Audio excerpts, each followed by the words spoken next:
Hey guys, this is Christy and Beth from Crimes and Closets, and we are just two moms who love listening to true crime podcasts all the time. So we thought, hey, why not figure out how to do our own? But we had zero knowledge or experience in doing this. And then we found Anchor. Guys, Anchor is the easiest way to make a podcast. It's totally free. It has tools that allow you to record and edit right from your phone.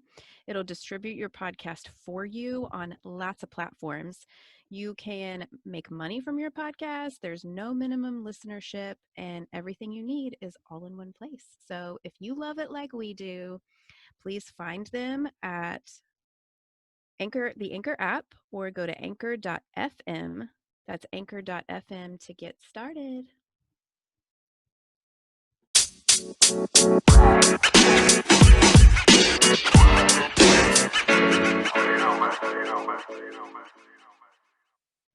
Hi, welcome back to Crimes and Closets. This is Beth coming at you from North Carolina.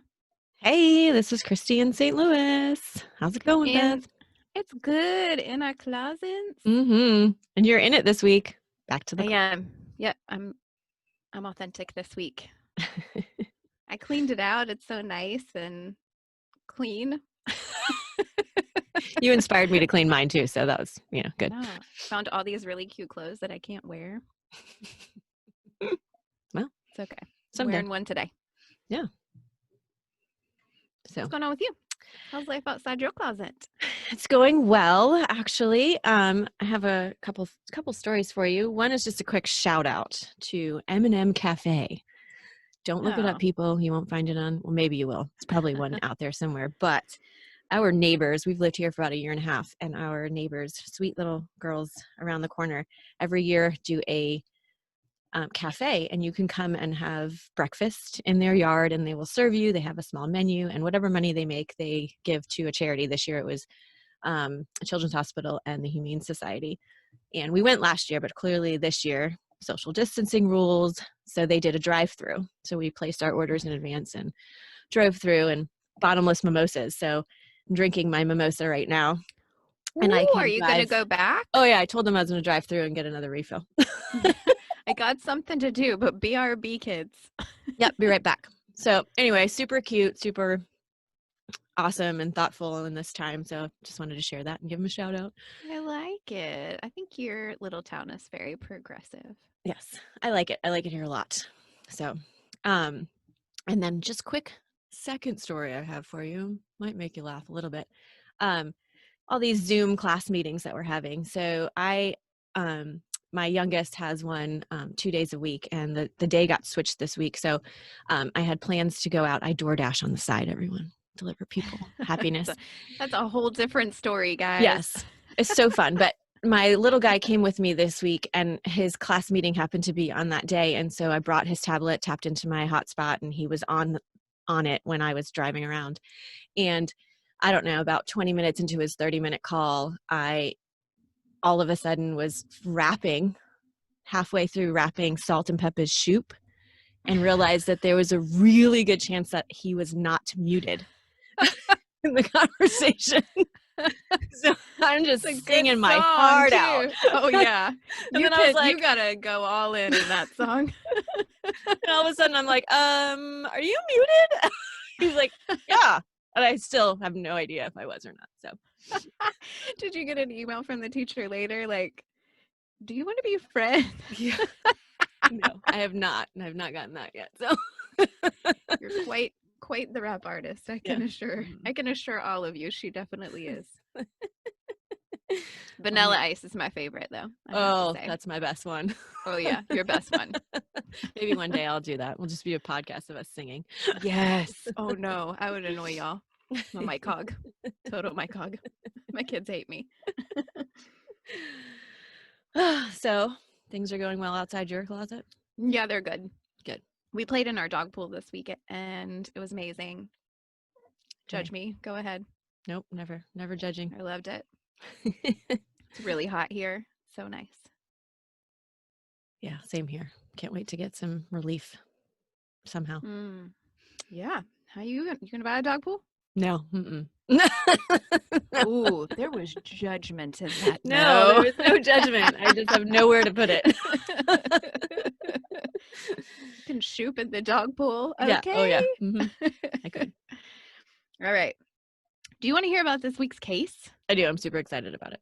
I am super excited about it too. And I feel like we have been on a spree of women killers, lady killers. So this is another one. It's another lady killer. Nice. I know. Sometimes, honestly, I kind of feel it. Like I'm like, I get it. During quarantine. I'm with you, sister. But with these women are really bad about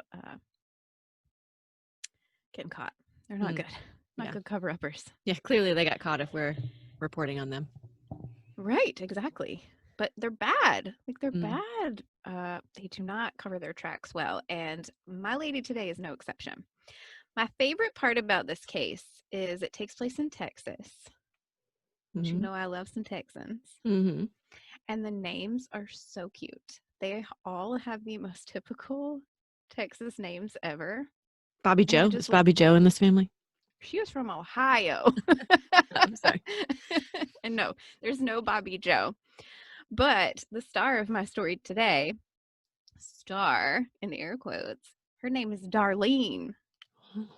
Darlene. This is the story of Darlene and Keith Gentry. Wow. All right.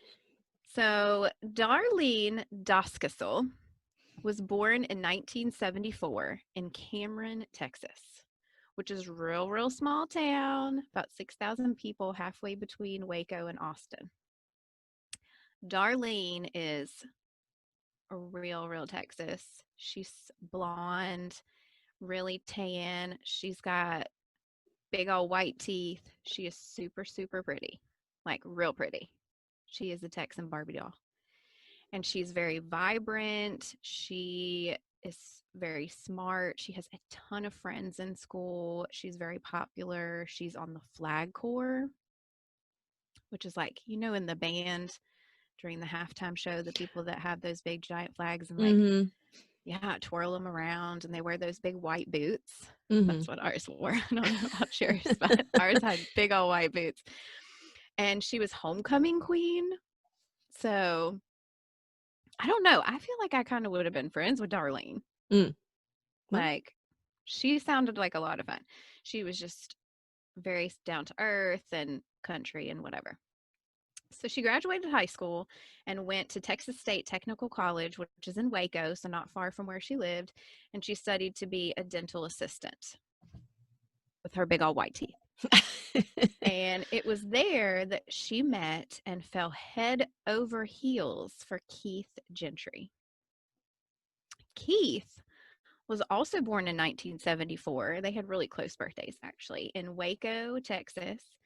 And his parents, Wayman and Glenda. See how cute this Wayman? is? Waymond? Wayman. As in like As in Waymon. 2-year-old can't say the R sound, so they say Waymond instead of Raymond. Okay. I'm telling you, these names are my favorite. Yeah. Wayman and Glenda Gentry. And they were very involved, loving parents. You'll see what I mean by involved here in a bit.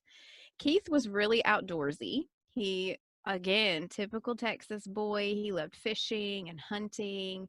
He was, just a rugged good looks. Like, he wore cowboy hats and cowboy boots and was just country. And he was taking welding classes at the technical college. So here we have small town boy with rugged country looks meets this Texas beauty queen.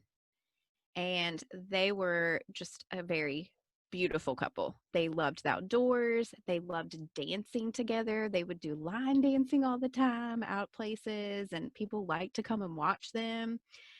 And they dated for 8 months. And then as graduation approached, Keith kind of was like, well, I don't really know what I'm going to do. And you don't really know what you're going to do. You know how that goes. You get to college graduation and things just kind of fizzle out. So they broke up, and she was heartbroken. absolutely heartbroken. His parents and her were very close, and she just could not, she just had to get out. She had to leave Waco. So she moves in 1997 after graduation to Dallas, Texas, which is like 100 miles away. It's the big city. And she took a job working for a dentist as a dental assistant. And they kind of lost contact. They didn't really talk. So a year or so after she moved to Dallas, her car was stolen. Oh, Like somebody just completely stole her car. So she was like, well, I'm going to go home now. I don't so much like it here in the big city. So she moves back to the Waco area, and her and Keith run into each other at a line dance. oh, And from there, sparks just completely were rekindled, and they started seeing each other again, and it went real quick after that. So early in the 1999, Keith proposed, and in April of that year, they got married in a typical Texas wedding where there was beer and barbecue and boots brats, and line dancing and booty dancing, all the bees. salt and pepper. Real Shoot, Texaco. baby. I don't think they played that. No, no. I don't think that was Darlene's thing. I don't know. Okay. So after they got married, they built a home in Robinson, Texas, which is just a suburb outside of Waco, right beside Keith's parents, directly beside. So my impression is that Keith's parents had some land and kind of shared a piece of their land for Darlene and Keith to build a house on. So Keith took a job as an engineer that required him to travel 4 nights a week. So he was gone Monday to Thursday night, which we know all about, these traveling men and having to hold down the fort. But at the same time, they immediately started a family, and Darlene and Keith had 3 little boys in 4 years. Oh, So wow. they popped them out real quick.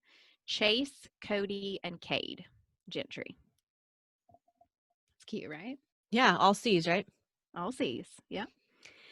So the parents helped out a lot with the boys while Keith was gone, and Darlene was still working at this time. But after she had her second baby, Cody, Darlene decided that she did not want to be a dental assistant anymore, that she wanted to go back to school and become a nurse. So she did. She went back to school as a registered nurse. I have to give kudos to this girl because she went on to have a great career as a registered nurse. She was by herself 4 days a week, raising these kids, going to school, having a full time job. Like, you know Yeah, what I wow. mean? Good for Like, her. okay, Darlene, line dancing, whatever. So she stayed really, really fit. She was always extremely well dressed. Their house was always immaculate. She was a real big spender. Like, she liked to have nice things, and she liked to look nice, and she did what she wanted. Mhm.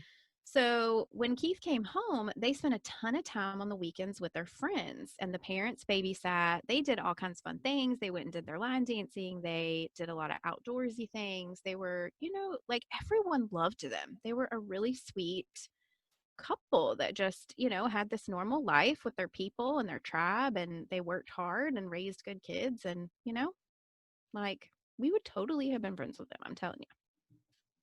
Sometime around 2004, Keith took a job, a lower paying kind of desk job that allowed him to come home at night. So he didn't love this job, but he kind of was tired of being away from his family. And you'd think that would be great, but it kind of, I don't know, the more time they spent together, it just seems like they became farther and farther apart. And by the next year in 2005, their marriage was really strained, and it was obvious to everybody. Darlene, despite the fact that Keith was getting a lower salary, she did not curb her spending whatsoever. She still did what she wanted. And they started arguing over finances. They started arguing over the way that Darlene handled the boys, the fact that her mother in law had them a lot. And Darlene was very, I don't know, she didn't like to stay at home. She wanted to go out and have nice dinner and go out with her friends. And Keith kind of became a homebody a little bit. He was just tired of doing all that. And so they just were spending less and less time together. And it was really obvious to everybody. So they had been married 6 years at this point. You get the itch, things happen.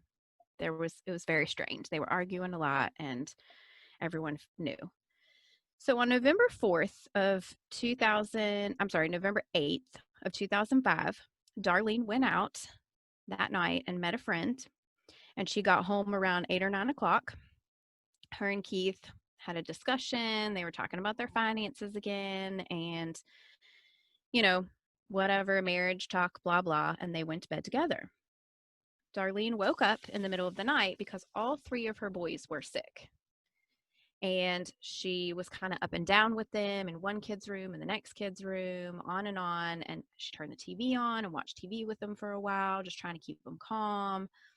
And she finally fell asleep sometime around like 3 o'clock in the morning in the youngest boy's room, who was a baby. So she woke up a little bit before 6 a.m. and she went downstairs and she saw that her back door was wide open and her husband's gun cabinet was open and empty. So she's yelling for him. She runs up the stairs to get him, and she finds him laying on the bed on his back, blood on the bed. And so she calls 911. Oh my goodness. Okay. So this call comes in around 6:15 or so in the morning, and I am going to play a clip of the 911 call for you. Okay. So I want you to listen. It's kind of hard to hear. I'll tell you what she says, but just take a listen here. Okay. Robinson 911, what's your emergency? Hello? Hello? Robinson 911. Yes, ma'am. This is the address of 531 East Moonlight Drive. Okay, what's the problem? I got up this morning. I was in my son's room because I didn't sleep. My back door was open. My husband's guns are all gone. And so it's on your room. There's blood on the bed, and he is gurgling foam stuff out of his mouth. Okay, so he is there. Okay. Tell me what you heard. I don't even know what the heck she was talking about. Yeah. Okay. It's really hard to hear, but she says basically she got up that morning. She was in her son's room because they couldn't sleep. The back door was open. Her husband's guns are all gone. There's blood on the bed. He's gurgling. He has pink foam coming out of his mouth, and he's making a god-awful sound. Okay. So the interesting thing about this call is I just played a 30-second clip for you. And it is not until second 25 that Darlene even brings up the fact that her husband is injured. Oh my gosh. So she says, oh yeah, I got up and my back doors are open and my kids were sick last night and I slept in their room. Oh, and the guns are gone and the cabinet's open. Hey, by the way, my husband's bleeding on the bed. And the 911 caller is even like, okay, so this isn't a robbery call. Like, you know what I mean? Like, she has to set up this whole entire story before, like, if you find your husband dead in bed, regardless of all the other things that have happened, you would say, oh my gosh, my husband. What's your emergency? My husband's bleeding. Something happened to my husband. He's injured, right? That's what you're going to say, because that is the emergency. Right. Darlene. Yeah. The back door being open, the guns being gone, not really the emergency. It's like helpful for them to know that after the fact. But first, send an ambulance now. Right. Like, you want to talk about what you ate for breakfast, Darlene? No, come on. How long did it take you to pee before you went downstairs? She had a mimosa first, too. Yeah. She should have. So the police come and they ask her if she tried to resuscitate her husband. Remember, Darlene is a registered nurse. Oh, and right. Darlene's right. And she says, no, I didn't touch him. She says that she was trying to keep her boys away from him, that she didn't know what was wrong with him. And she just didn't want the boys to be scared. So she was just trying to keep her kids away from jumping on the bed and going to get their daddy and all the stuff while they waited for the police. Okay. So I totally get that, to a certain extent. However, being a registered nurse, don't you know that it's like you have minutes sometimes to like start performing some sort of life-saving measure to save their life. So, and he was alive. That's my biggest thing. Is like, even if you don't know how to resuscitate them, you're going to grab them you're going to grab him and be like, oh my gosh, stay with me. You know what I mean? Like, come on, we all watch TV. Right. You know how to behave, Darlene. Like, come on. She didn't do any of that. She did not touch him. So the police ushered her and the boys back in the back bedroom, and they wanted to clear the house to make sure that there was no suspects in the house, right? She calls her mother-in-law, who was next door, tells her what's going on. The mother-in-law is like, I'm coming to get you. I'm coming to get the kids. And she can't get through. The police have everything barricaded. You need to stay out, blah, blah, blah. So the police find no forced entry whatsoever to the house. The back door was open. They do find Keith with a gunshot wound to his head. He was still alive, still breathing, in very, very critical condition. Oh my Not gosh. conscious, nothing like that, but he was alive. So they do find this gun cabinet, right? Okay, so I kind of want to describe this to you. So it's not a safe. It's not a gun safe. It's a cabinet. So it's literally looks like a cabinet, like in your kitchen, but tall, and it has a glass front. Okay? I know. Isn't So you that can see so what's weird? inside. Why would you Yeah, it want looks people to like a see what's in that? display case Right. almost. That's No. what it looks like. And I can post a picture of this in our show notes too, because it is really interesting. But it was opened with a key that apparently Keith kept on top of the cabinet. Okay. Good spot. Well, yeah, right. I mean, right, true. This is definitely not safe gun handling. But if you're a robber, you're not going to look for the key. You're going to bust the glass. That's Like, true. it's really, really weird. That is so weird. And even weirder, they found a bunch of guns in the front yard, directly out the front door, lined up. Like they took him out, they shot him, and then they were like, just leave him right here on the way out. They left him. So they got spooked. They, whatever. Okay. And they're like neatly laid out too. It's not even like they dropped them. It looks like they were brought out like two at a time and like lined up. So weird. Like a little yard sale, gun yard sale. So the cops immediately suspect Darlene. And you can even hear in some of the police audio that is done that day, like one of the cops is like, he whispers to this other cop, I think she did it. Right? Okay. So I think she did it. Yeah, Darlene shot him. So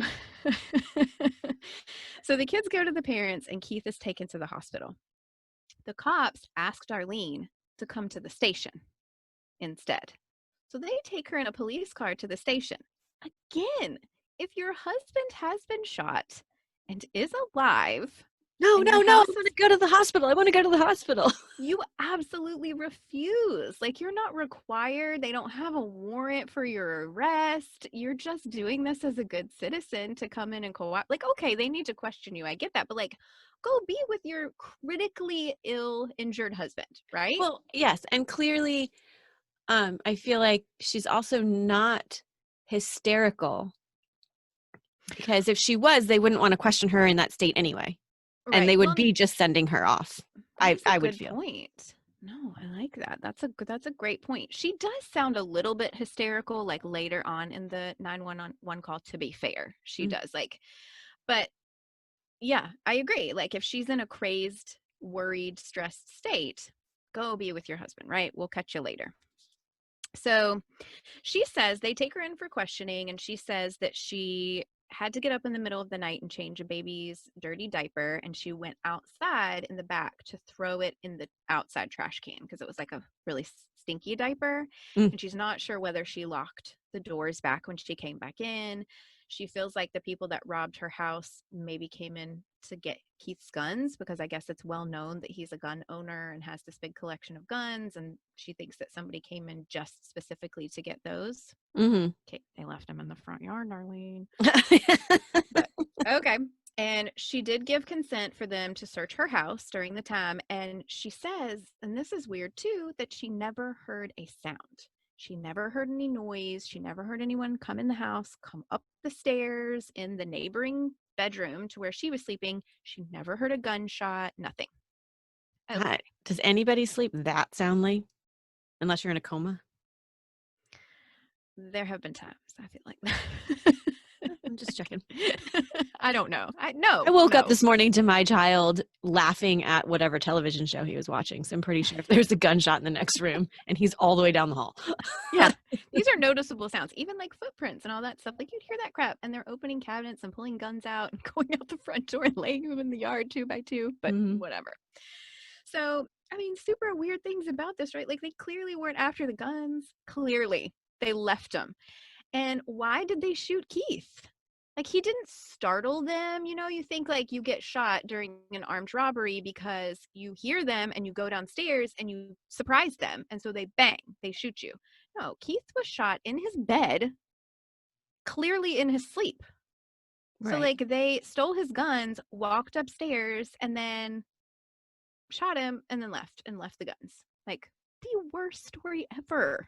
Right. They had the key, so they could have just opened it, taken him, and left. That's all they wanted. Exactly. So what's the motive here to kill Keith? None whatsoever. So an hour into the interview, the hospital calls and they are declaring Keith brain dead. So Darlene has to go to the hospital. She needs to be with her husband. She has to sign the papers to remove him from life support and to donate his organs. So Keith did, his organs were donated. So I mean, like, hopefully there was some life that came out of his death. Within minutes of them removing the life support, Keith did pass away. He was 31 years old. Gosh. So young, right? So directly after all of this happened at the hospital, the police take Darlene back to the station. So no grieving, no going home, no telling her boys that their dad has just passed away. They just take her back to the station and continue questioning. And after they bring her back to the station, they tested her hand for gunshot residue.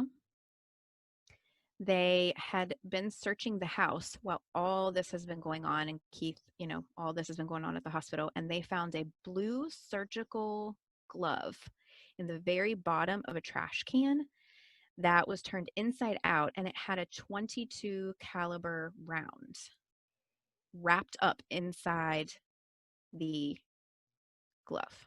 Same one that killed, or same kind that killed him. So there's blood on the outside of the glove, and all of Keith's guns are accounted for in the yard, except for a .22 caliber pistol that his dad had given him.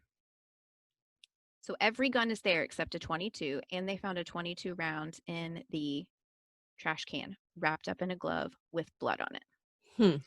So it became real clear to the police what was going on here, and they really started grilling her. So as soon as they started doing that, she was like, I need an attorney. I have to have an attorney. So they had to let her go. And they had to quit searching the house. Now, they did get warrants and things like that, but that stuff takes time, and you have to get like indictments from a grand jury in order to arrest people. We know all how this process goes. So during all this process of things going on with them searching, the autopsy did show the cause of death was a gunshot to the head, one gunshot. It was ruled a homicide. The bullet that was found inside his head, so it did not exit his head. It was one entry wound, no exit wound. So they were able to recover the bullet, but it was really badly damaged. So they couldn't match it to any one gun specifically, but it was a .22 bullet. It was a .22 round. So they then tested the glove. They found that the blood on the outside of the glove did belong to Keith, but that the DNA and the DNA on the inside of the glove was Darlene's. Oh my Lord. Her hand also tested positive for gunshot residue. And they found that... Sorry. And they found on... that Keith had 2 life insurance policies that totaled over $750K. I should have waited until now to say she did it. Yeah, I think she did it. Yeah. Gosh. I mean, come on, Darlene. You're a nurse. Yeah. Your DNA comes off your hand. So weird. And you put it in a trash can in the house. You lined the guns up. That's the best part for me. Like, hide them under the bed, girl. Were her prints Oh, well, I guess maybe she had the gloves on, so she probably didn't have prints on the guns, or they could have been on the guns because they own them. So it's Yeah, probably I don't know. They didn't talk about that, but so basically the only thing that they don't have to like indict this girl is a murder weapon. They don't have that 22 gun that's missing, right? Mm. They literally have everything else. They have DNA, they have blood, they have gunshot residue, they have her behavior. I mean, it's not just circumstantial here. So on November 28th, which is 19 days after Keith's death, they arrest Darlene and she for first degree murder, and she was 32 at the time. These are really young people, right? yeah. Young people in the prime of their life with a young family. I just can't. So her bail was set at $50,000, and crazy, Keith's parents helped her raise bail money and bailed her out of jail. Yeah. What? Wayman and Glenda. Come on, Wayman. What? Right. They were so supportive of her. They loved her. They truly believed. I saw an interview with Wayman, and they completely believed in this woman's innocence. Like, they were behind her and supporting her 100%. She actually came to live with them after she got out of jail because she could not bear to live in that house where Keith was killed. Oh my She gosh. continued working. Like, she went on with life. Okay. So she contacted a builder about building a new house, because she did not want to, again, live in the death house. And she found this builder named Robert, Builder Bob, and he found her a piece of property that she could build a new house on. So she goes out, she looks at the property, she falls absolutely in love with this property. It has a huge pond on it. And she said, "Oh my gosh, this is what Keith would have wanted. He always wanted the boys to have a place to fish. They loved to fish together. He would absolutely be so in love with this property. I love it. I love the pond. I'll take it." Hold up. She's doing all this while out on bail, like, Mm-hmm. right? She hasn't Mm-hmm. been to trial yet. No, they bailed Okay. her out. Mm-hmm. So Okay. they're awaiting trial, right? Okay. So a few weeks after she falls in love with this pond property and whatever, she calls Bob the builder back and says, "Well, I want to move forward with getting the land, but I changed my mind about the pond. You need to fill it in." She put the gun. So, yes, yes. So Sorry if I Bob is ruined the like, suspenseful story. "Oh, I love it. Do you like true crime? Do you do this or something?" So Robert, Bob the Builder, BIP citizen, right? He's like, he's a true crime fan too, because he completely caught on to that, and he found this super, super odd because she was so enthusiastic about this pond. So he calls his friend that's on the police force, and the friend is like, we agree. So they send a dive team to the pond, and within 15 minutes, they find this 22 caliber pistol and confirm that it was the pistol that belongs to Keith. Okay. Favorite part of the story. I like how they do things in Texas. They set a trap for Darlene.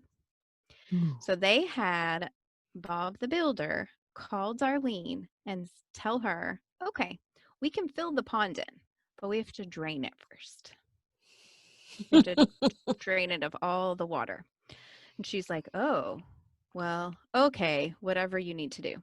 Then they set up a hidden camera in the woods around the pond, and they take a little weed, like a stick, like a big, that looks like a reed that grows on the sides of ponds, and they put it right exactly where they found the gun. And they just run this video camera. It's like a day or two after the builder calls her and tells her they have to drain the pond. Guess who shows up in her mutters?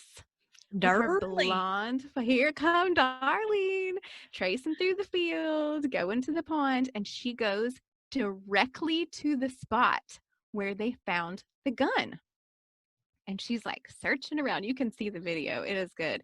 She is searching around. You can see her super clearly. Like, it's definitely her. And she can't find it, and she can't find it. Like, minutes go by. She starts getting frantic and like digging in the pond and kicking and with the stick and everything. And anyway, so on January 11th, just a couple days after this pond incident happened, so this is January 11th, 2006, it's 2 months after Keith's murder, the grand jury just indicted her. Like, they were just like, "Come on, girl."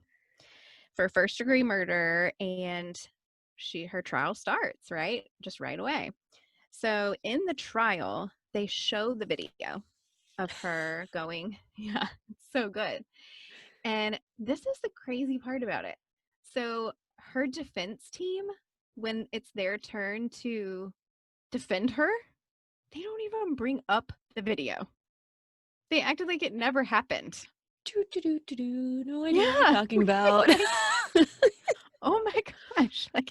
And everyone is shocked by this because they're all like, what's Darlene? How's she gonna get out of this? She should have brought up ninjas or something. Right. She could get nod to Jody here. Come on, come up with something, even if it's ridiculous. No, never ever brought it up whatsoever. So on February 8th, after 5 hours of deliberation, she was found guilty of the first-degree murder of her husband, Keith Gentry, and she was sentenced to 60 years in prison. Wow. Yeah. So she's lucky because Texas. Well, yeah, they have death penalty, right? Yeah. Oh, yeah, and they like it. Yeah. Not that they ever actually carry it out, but if anybody's going to, it's Texas. Right. So she obviously says she's immediately going to file an appeal based on ineffective counsel. And honestly, okay. Well, I mean, ineffective counsel, they didn't even bring up a huge piece of evidence. So she might actually get an appeal on that one. Right, exactly. And she says that her story about the video, which her counsel knew and just never told, which was shocking to her, is that she heard a rumor, that the gun was hidden in the pond and she went to go get it for the police. Come on, Darlene. Yeah, you want to talk about those coincidences? They hid the gun on a piece of property that you were thinking about maybe buying? Right. Who hid the gun, Darlene? Come on. So she, again, it's same as Jodi Arias bringing up these stories to slander her husband. She says that Keith was a swinger with this other couple that they were friends with and that they needed to test them all because they all had herpes. And that would prove that Keith was cheating on her and that there was motive from other people to kill him. Her conviction was upheld. Okay. So she will be eligible for parole in 2037. Oh, that's coming up. That's not long, yeah, really. This happened in 2005, remember? Right, yeah. So she's been in there for a minute. But interestingly enough, Keith's, the boys are with Keith's parents. Mm-hmm.